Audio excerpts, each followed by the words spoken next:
Siya po si Lola Telma Bautista. At dito napag-alaman namin na 90 years old na pala siya. Hirap na po siyang maglakad dahil sa kanyang edad. At napag-alaman din po namin na siya na rin pala nagpapaaral sa kanyang apo. Nasaan na nga ba ang mga magulang ng batang ito? Mga kalabi, samahan niyo po kami at alamin po natin ang totoong kwento ng buhay ni Lola Telma. Wala pa akong pangbili ng yung dictionary. Kailangan ng dictionary ng apo ko. Wala naman akong ibiling cellphone dahil mahal ang cellphone. Kanya kaya ko lang bilhin dictionary. Kanya yun lang ang aniling ko. Makabili ako mamaya ng dictionary. Kung pwede lang ipalit yung bigas na nagbibili, papalit ko para magkaroon lang ng yung apo ko. Ang dictionary po. Oo. Kailangan niya po ng dictionary. Please subscribe, Baby Girl Madam Labi. Isa rin po siyang charity vlogger ng Bataan. Yan. Suportahan din natin si Baby Girl Madam Labi, isang charity vlogger ng Bataan.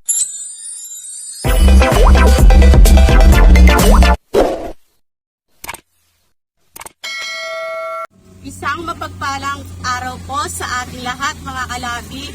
Ang mission po natin ngayon ay hahanapin po natin itong isang lola na nakita po namin dito sa labas ng BGH. Siya po ay namamalimos mga kalabi para po makabili ng dictionary po ng kanyang apo. So ngayon po mga kalabi, nandito po tayo ngayon sa Balanga, dito po sa Tinihero. Dahil po ang nabanggit po ni Lola, taga Tinihero daw po siya. At ito pong si Lola mga kalabi ay 90 years old na. Nandito tayo ngayon mga kalabi sa dito sa plaza. Ayan. Medyo maingay kasi meron silang may palaro sila.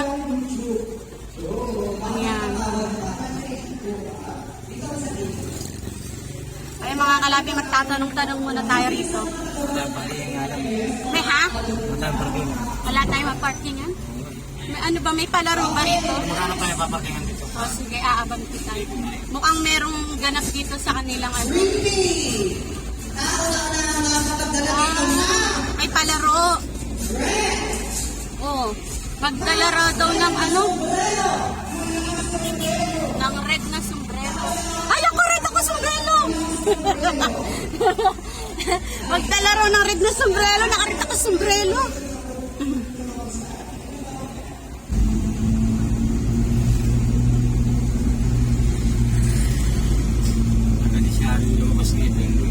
Ay, oo nga, linggo pa naman. Kaya lang, ang nakakalungkot, nagsinungaling si Lola. Dahil dun sa napagtanungan nga ni videographer, kilala nila yung tinutukoy namin, yung hinahanap naming Lola. Kaya lang, hindi daw talaga taga Tinihero. Katulad yan, may tulong na gusto ipabot sa kanya para natin siya makahanap. Kaya nga, may iaabot tayo sa kanya na pagmamahal mula sa ating generous sponsor. At kumustahin na rin natin si Lola kung ano nang lagay niya ngayon. Lalo na ngayon na namamali mo siya dahil may pinag-aaral daw siya na isang apo. Kaya lang, tulad nito, So, ganda nga mahanap talaga para oo, tanungin yung totoo kay Lola. Bakit, hindi niya sinasabi yung totoong yung totoong lugar niya kung saan siya talaga nakatira. Ano yun? pag ganun kasi pag Tinatago? nagsisinungaling siya, may mga dahilan. Maaaring hindi siya totoong mahirap. Di ba kasi ginagawa ng hanap buhay yung ganun eh. Yung alin? Yung pamamalimos, kahit na di ka naman totoong siya. Kasi yung iba kasi niyan hindi naman na-deserve tulungan kasi ginagawa na lang nilang hanap buhay.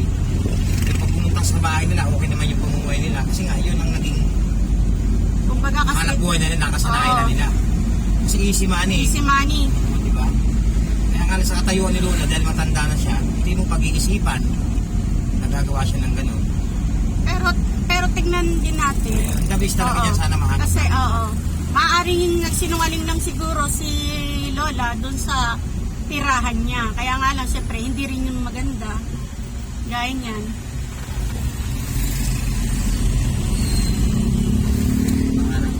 Kaya nga, ang the best na to, makita natin si Lola para lubos natin siyang makilala. Kung ano talagang pamumuhay meron si Lola. At bakit siya nagsinungaling sa atin.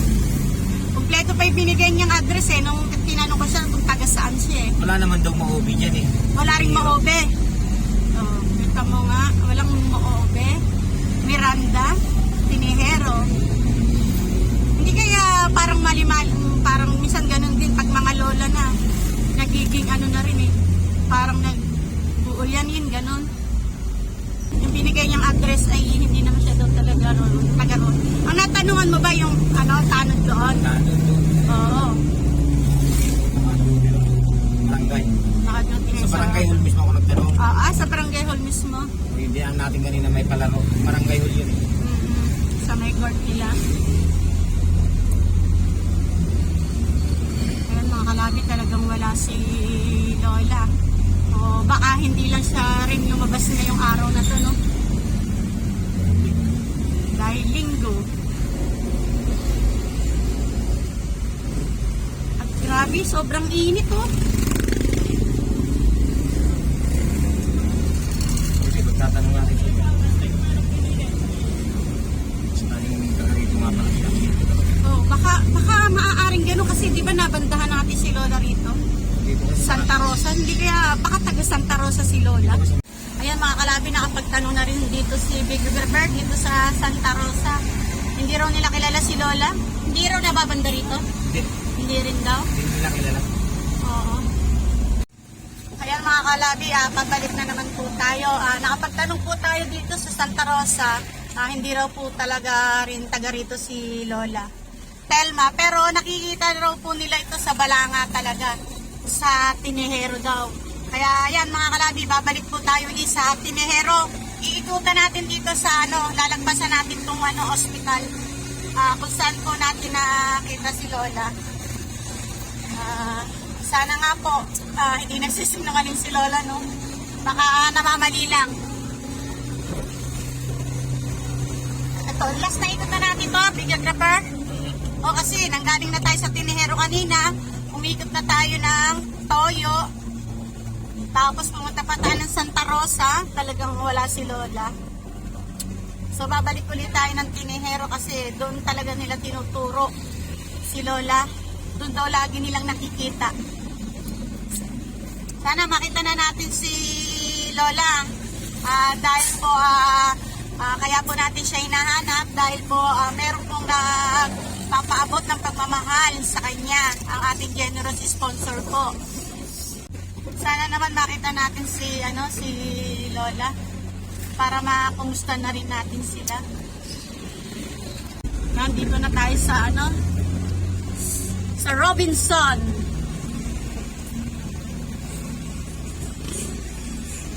Kung iisipin mo, no, ang mga lola natin, mga wala nang kakayahan na para makapaghanap buhay, nagiging parang na lang nila, nagiging parang pinakahanap buhay na lang nila yung pamamalimos. Parang yun na lang yung kaya nila na gawin. Nakakalungkot naman pala. Paano pag naging lola na rin kaya ako? Malimos na rin lang. Pag naiisip ko, naiiyak na ako. Huwag naman sana po. Kaya ayun, dapat talaga tayo, pinaghahandaan natin yung ating kinabukasan. Ayan, umikot na naman ulit tayo dito sa munisipyo. Kasi diretso tayo dito sa may kabilang kanto. Para dito sa diretso talaga ng Tinihero ulit. Sana sa pagbalik natin ito, ma-check na natin si Lola para malaman din natin kung talagang taga saan po talaga siya.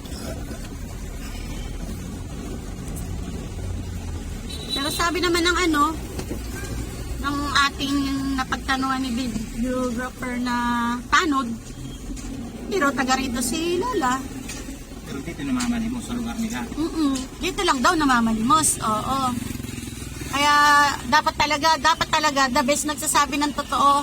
Para kagaya niyan, di ba, merong may blessing na darating para sa kanya, hindi tuloy natin siya makita.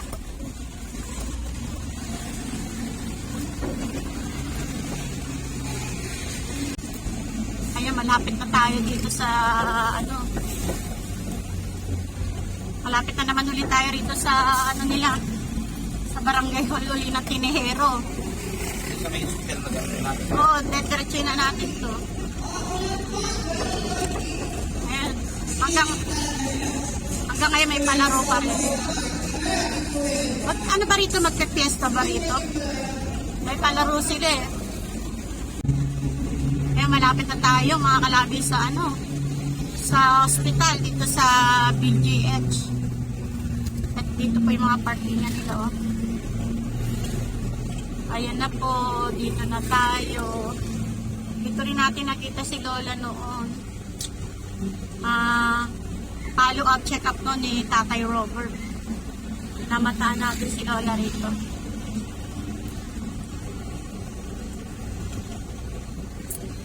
Nagpasan natin hanggang sa kung saan natin siya na-interview noon. Wala talaga mga kalabi. Baka nagpapahinga sa loob.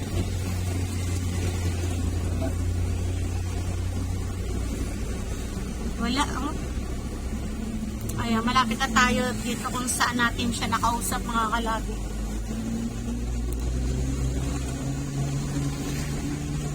Ayan. Saan natin nakita si Lola? Dito. Ayan mga kalabi. Yes. Ayan. Ayan mga kalabi, at talaga pong wala si Lola. Hindi po natin siya nakita. Sa susunod na araw na lang ulit. Abangan nila, madam, para Oo. malaman din nila kung anong dahilan kung bakit Kaya nga. hindi nagsabi ng totoong location si Lola. Kaya nga. Kaya, ayan mga kalabi, hanggang dito na lang po at sa ating pong generous sponsor. Hindi po natin natagpuan si Lola kung saan po yung sinabi niya pong tirahan niya. Wala po siya sa lugar na yun eh. At yun nga po, gaya na sinabi namin kanina, hindi daw po talaga taga rito si Lola. Dito lang po siya umiikot. Kaya lang tong mga time na to, wala po talaga si Lola eh. Sa na lang po, sa susunod na araw po, babalikan natin si Lola. Hanapin natin. Ayan mga kalabi, hanggang dito na lang po. Maraming salamat po sa patuloy na sumusubaybay sa mga video ni Baby Girl Madam Labi. Maraming salamat po sa ating subscribers, viewers, at sa lahat ng mga sponsor. Mga kalabi, God bless us all. Paalam po sa pagsama, sa paghanap kay Lola Telma. Sana sa susunod makita na po natin siya.